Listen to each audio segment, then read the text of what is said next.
Olá, pessoal! Sejam bem-vindos para mais uma aula de Química Geral do cursinho Antonieta de Barros. Vamos nessa? Bom, a aula de hoje é sobre ligações químicas. E essa aula será um tanto extensa, por isso já dividimos ela em duas partes, ok? Bom, mas antes de iniciarmos a aula propriamente dita, nós precisamos lembrar um pouquinho dos conceitos que a gente discutiu na aula anterior. Então, a tabela periódica permite o estudo das propriedades dos elementos em grupo, o que facilita em vez de estudar individualmente. Os elementos podem ser divididos em metais, ametais, semimetais e gases nobres. Elemento é o conjunto de átomos de mesmo número atômico, okay? Mesmo número de prótons. Os elementos naturais são aqueles encontrados na natureza ou no planeta Terra, enquanto os artificiais são aqueles sintetizados no laboratório. Os elementos representativos possuem uma variação regular das suas propriedades e o elétron mais energético sempre se encontra nos subníveis, S ou P. E para saber a família desse elemento, basta somar o número de elétrons na última camada e somar 10 se for mais de 2 elétrons e não tiver subníveis D ou F. Okay? Eu tenho 8 elétrons na última camada, mas não tem subnível D ou F. Então, 8 mais 10, 18 é um gás nobre. Por exemplo, fica mais fácil. Os metais de transição, cuja distribuição é Ns2, N-1D, possui 2 elétrons na última camada e a sua família é a soma dos elétrons na última camada. O subnível mais energético é o D. E os metais de transição interna, cuja distribuição é igual a Ns2, N-2F. Possui 2 elétrons na última camada, pertencem à família 3 e o subnível mais energético é o F. E para a aula de hoje, nós vamos falar sobre ligações químicas, regra do octeto, ligação iônica, ligação covalente e a ligação metálica. Ligações químicas. Na natureza, a maior parte dos elementos são encontrados ligados a outros. Porém, alguns desses estão no estado atômico isolado e eles são chamados de gases nobres. Porém, em algumas situações e condições específicas, é possível verificar que esses gases reagem com outros elementos formando algumas substâncias, mas é muito raro. E aqui nós temos Walter Kossel e Gilbert Newton Lewis. Okay? Em 1916, ambos postularam coisas semelhantes e o que a gente vai discutir agora. Como eu falei, em 1916, o Lewis sugeriu que as ligações entre os átomos era devido ao compartilhamento de par de elétron entre eles. E no mesmo ano, em 1916, Kossel realizou um estudo em que os elétrons da camada de valência, ou a camada mais externa, eram os responsáveis pela valência de um átomo, ou seja, o número de ligações que o átomo deve realizar para ficar estável. Nesse estudo também, ele sugeriu que os átomos poderiam perder ou receber elétrons da camada de valência e se tornariam cátions e ânions que se atraem por uma força eletrostática. E aí chegamos na regra do octeto. E para iniciar a falar sobre a regra, nós precisamos falar que entre 1894 e 1900 foram descobertos os gases nobres. Trouxe uma representação deles. Hélio, neônio, argônio, xenônio, criptônio e aqui uma do criptônio também, mais bonitinho. Lindo, né?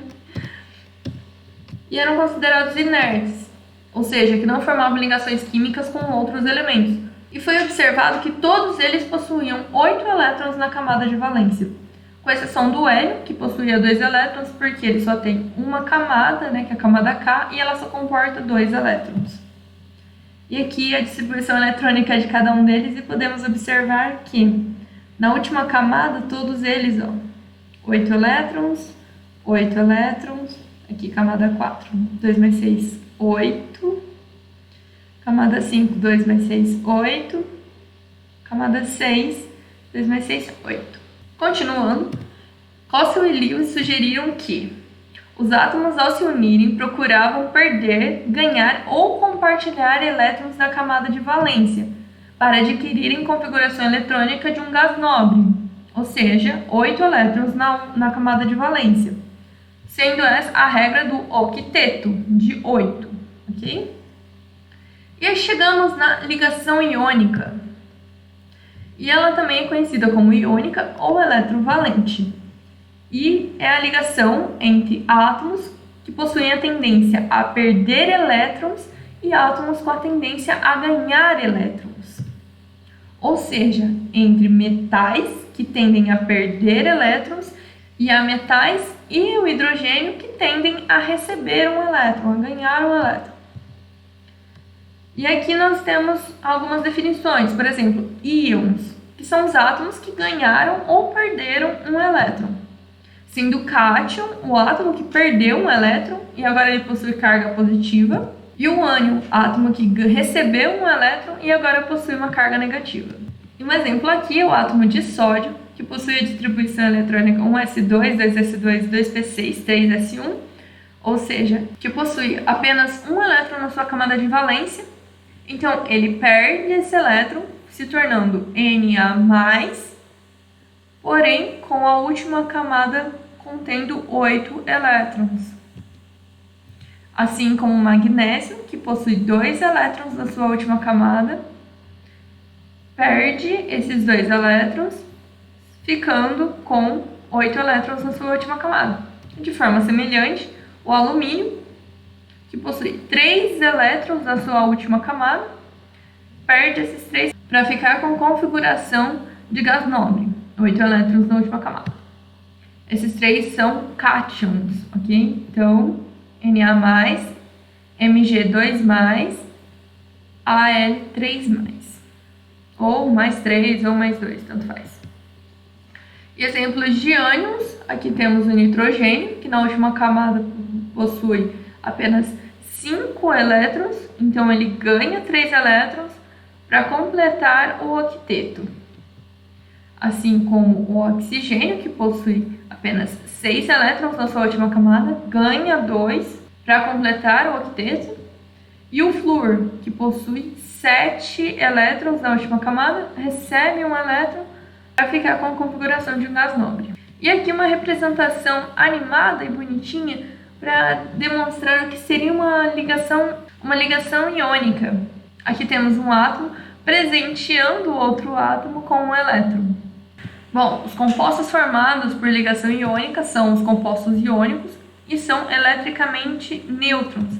Isso porque o número de elétrons cedidos deve ser igual ao número de elétrons recebidos, ficando com uma carga neutra no final das contas. Aqui temos o exemplo do cátion de sódio e o ânion de cloro. Juntos eles formam o cloreto de sódio, que é o sal de cozinha. E como isso acontece?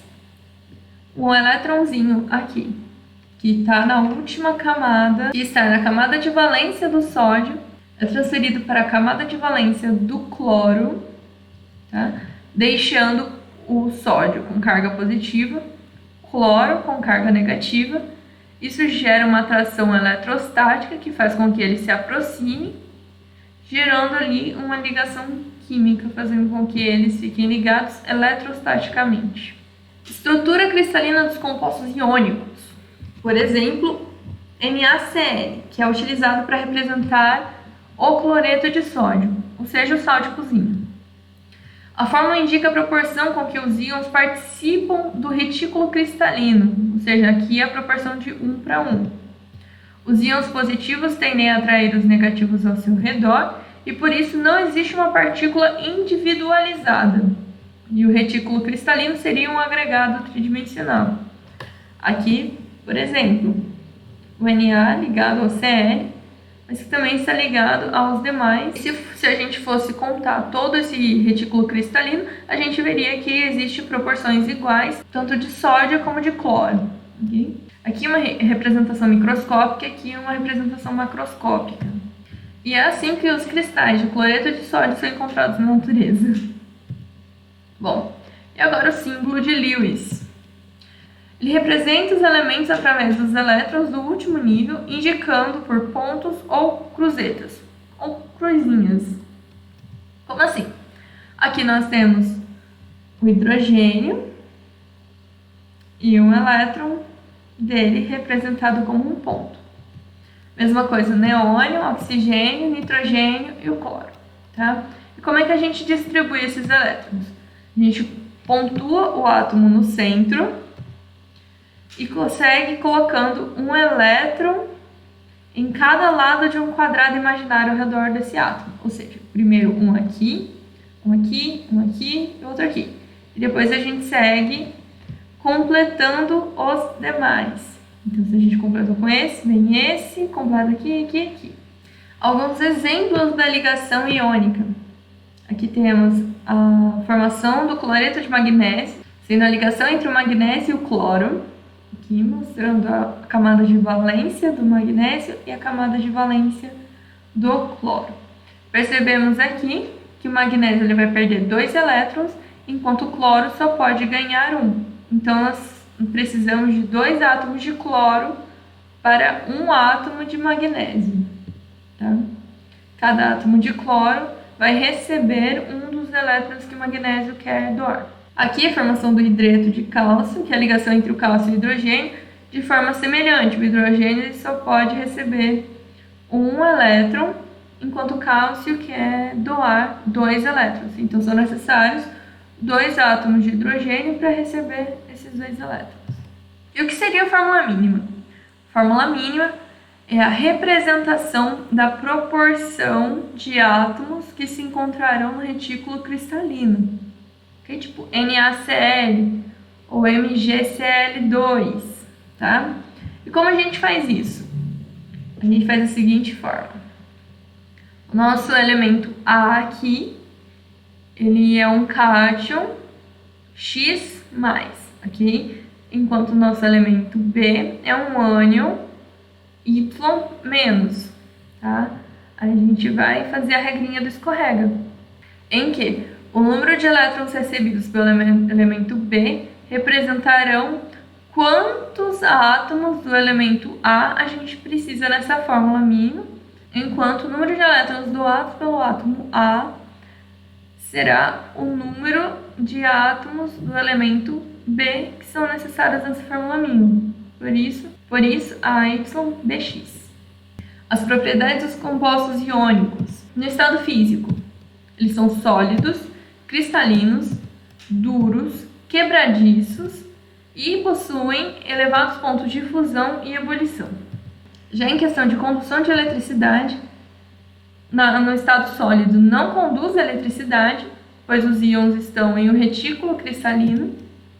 Na sua forma líquida, são bons condutores, já que os íons estão livres. E na solução aquosa também são bons condutores, porque os íons estão liberados no meio aquoso. E aqui o cristal de quartzo. E aqui, o que acontece quando o sódio dá um elétron para o cloro. Ligação covalente. A ligação covalente ocorre entre os átomos que possuem tendência de ganhar elétrons. Não há transferência de elétrons, mas compartilhamento.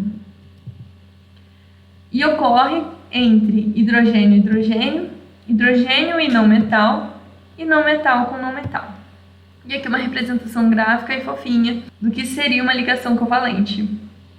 Os 2 átomos bonitinhos compartilhando os elétrons. Ligação covalente normal. Ocorre entre 2 átomos que compartilham pares de elétrons. Cada átomo contribui com 1 elétron para a formação da ligação. Aqui, no caso do gás hidrogênio, este átomo de hidrogênio compartilha o seu elétron com o outro átomo de hidrogênio que também compartilhará o seu elétron. Tá? E aqui o gás cloro, em que o átomo de cloro, para completar o seu octeto, compartilha com o outro átomo de cloro um de seus elétrons, fazendo com que ambos tenham a sua configuração completa. Outro exemplo é o cloreto de hidrogênio, ou ácido clorídrico, que é a ligação covalente entre um átomo de hidrogênio e um átomo de cloro. E a água, que é a ligação entre 2 átomos de hidrogênio com oxigênio. E agora nós vamos classificar as ligações covalentes quanto ao seu tipo. Se apenas um par de elétrons for compartilhado entre dois átomos, como aqui é o caso do hidrogênio com o hidrogênio, eles formam apenas uma ligação, é chamada de uma ligação simples. Enquanto que a ligação entre dois átomos de oxigênio se dá pelo compartilhamento de dois pares de elétrons, classificando essa ligação como uma ligação dupla. E, no caso do nitrogênio, 3 pares de elétrons são compartilhados, portanto, uma ligação tripla. E agora nós vamos falar sobre a ligação covalente coordenada ou dativa. Para explicar certas estruturas das substâncias, foi necessário admitir a formação de pares de elétrons provenientes de um único átomo. E aqui, como exemplo, o dióxido de enxofre, em que o enxofre ele faz 2 ligações com um átomo de oxigênio, ele compartilha 2 pares de elétrons com esse átomo, porém também se liga a outro átomo de oxigênio. Aqui ele faz a doação de 2 de seus elétrons para que complete o octeto deste oxigênio. A representação estrutural dessa molécula é dada por S, que é enxofre, 2 linhas simples com o oxigênio, indicando uma ligação dupla, e uma seta para o outro átomo de oxigênio, indicando uma ligação dativa. Porém, atualmente não é utilizada mais a seta. Essa ligação covalente coordenada é considerada uma ligação covalente comum. Apenas na hora da explicação que nós utilizamos esses termos. E agora as anomalias do octeto. Aqui, por exemplo, aqui nós temos o berílio que se liga a 2 átomos de flúor, não completando o seu octeto. Aqui ele fica com apenas 4 elétrons na sua última camada. Também o boro, que se liga a 3 átomos de flúor, permanecendo com 6 átomos na sua camada de valência. Outro exemplo também é o átomo de nitrogênio, que se liga com o átomo de oxigênio e permanece com apenas 7 elétrons na sua última camada. E assim como alguns átomos dentro de uma ligação covalente estabiliza com uma menor quantidade de elétrons na sua última camada, existem alguns átomos que promovem a expansão da sua camada de valência, tendo em sua camada de valência mais do que 8 elétrons, como aqui no caso do pentacloreto de fósforo, tá? Cujo fósforo ele possui 2, 4, 6, 8, 10 elétrons na sua camada de valência. Assim como é o caso do tetrafluoreto de enxofre, em que o enxofre fica com 2, 4, 6, 8, 10 elétrons na sua última camada, e o hexafluoreto de enxofre, em que o enxofre fica com 2, 4, 6, 8, 10, 12 elétrons na sua última camada. E agora a ligação metálica. A ligação metálica é a força que mantém os átomos e cátions dos metais unidos. E a teoria que explica isso é a teoria do mar de elétrons, ou a teoria da nuvem eletrônica. E essa teoria fala que os elétrons da camada de valência saem facilmente do átomo do metal e ficam passeando pelo metal.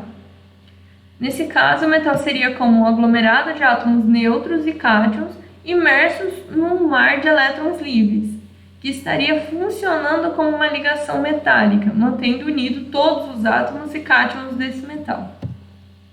E aqui uma representação gráfica engraçadinha do que seria uma ligação metálica, certo? Nenhum deles está segurando propriamente o seu elétron, mas eles estão jogando esses elétrons para lá e para cá. E vamos falar um pouquinho sobre as propriedades dos metais, que é o brilho metálico característico, que a intensidade desse brilho aumenta conforme o polimento do metal. A densidade elevada, pontos de fusão e ebulição elevados, condutividade térmica e elétrica elevadas, resistência à atração, maleabilidade e ductibilidade. E a estrutura dos metais, cujo agrupamento de átomos desses metais dá origem ao reticulado cristalino, que pode ser cúbico de corpo centrado, cúbico de face centrada ou hexagonal compacto. tá? Esse é apenas em título de curiosidade. Bom, e agora para a próxima aula, nós vamos falar sobre geometria molecular, polaridade de ligações, polaridade das moléculas, forças intermoleculares, pontos de fusão e ebulição de substâncias moleculares, além dos exercícios. Quaisquer dúvidas vocês podem me mandar no grupo do cursinho ou no meu número particular do WhatsApp, ou então aparecer no plantão de dúvidas que a gente tira essas dúvidas, ok? E aqui um resumo ilustrado e engraçadinho do que foi a aula de hoje. Bom, pessoal, por hoje é isso. Nos vemos semana que vem. Até mais!